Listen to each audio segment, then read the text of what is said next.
WWDC 2016 is less than 48 hours away. This is my favorite Apple event of the entire year because they talk about software and basically what we'll be covering throughout the next year on this channel. So I cannot wait. I am amped.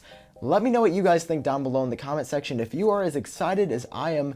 But without further ado, let's talk about what we can expect to see this year. So with this being Apple's Worldwide Developers Conference, the focus is always going to be software. We're talking iOS 10, watchOS, macOS or OS 10.12, and then also tvOS. I want to start off by talking about iOS 10 because that is, of course, what I'm most excited about because that's what we use on our devices over the course of the next 365 days. One of the more interesting iOS 10 features that I wanted to highlight in this video is not only an Apple Music revamp and almost a big redesign of the Music app, but there's a rumor that Apple Pay will actually now work in iMessage. So for example, let's say you went out to lunch with a buddy, you didn't have your wallet, so we covered your lunch. Well, with iOS 10, you might be able to send a payment over Apple Pay through iMessage, and then you could pay your buddy back just like that, which would be really handy. There's actually been quite a few times where I've just wanted to pay somebody, but I don't have any cash, and being able to send that over iMessage, which is pretty secure, and Apple Pay as well, would be awesome.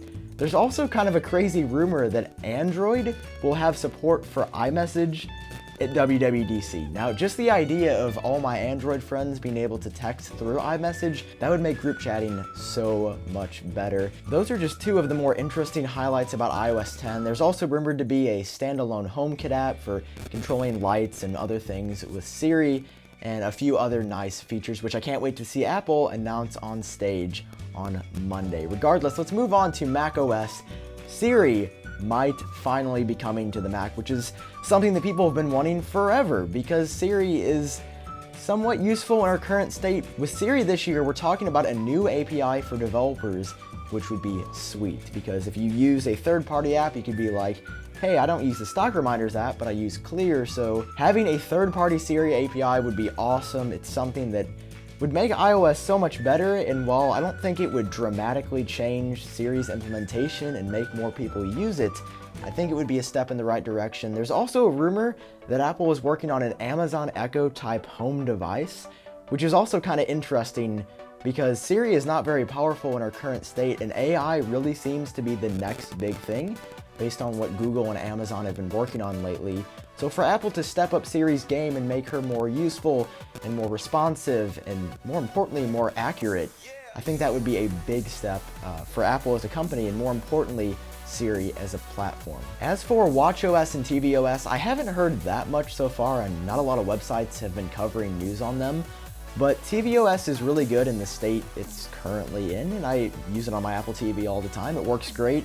I could assume we'll just see some minor new features and performance and interface changes.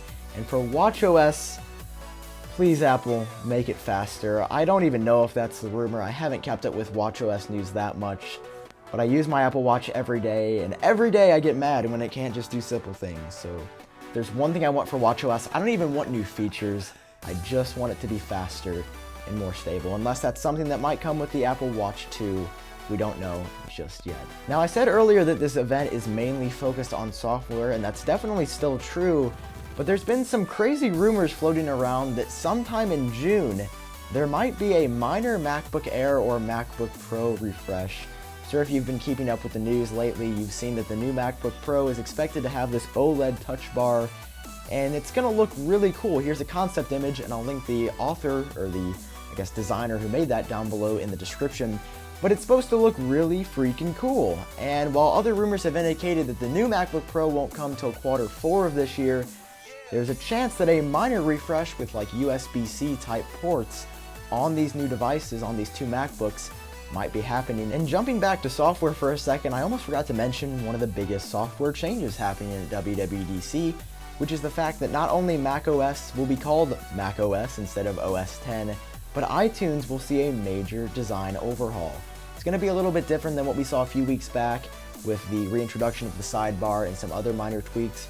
This is supposed to be a big change for iTunes. It's going to launch in beta for everybody using macOS 10.12 this summer and then launch at some point with the final release of OS 10 or macOS this September. So I'm hoping it's going to be big because iTunes right now, everything is clobbered together. There's iTunes, the entire iTunes store, Apple Music, the podcast app, and your personal music library. It's way too much content in the same place, so I'm expecting big changes from this update. I can't wait to see what Apple does with it, and hopefully they steer iTunes back in the right direction. If you want to see all the content you could ever dream of about iOS 10 this Monday, or maybe a few minutes from when you're watching this video, make sure you hit that subscribe button down below because I cannot wait to show you guys all the new features. Thank you so much for watching. I hope you have a great day, and I'll talk to you when it's WWDC time.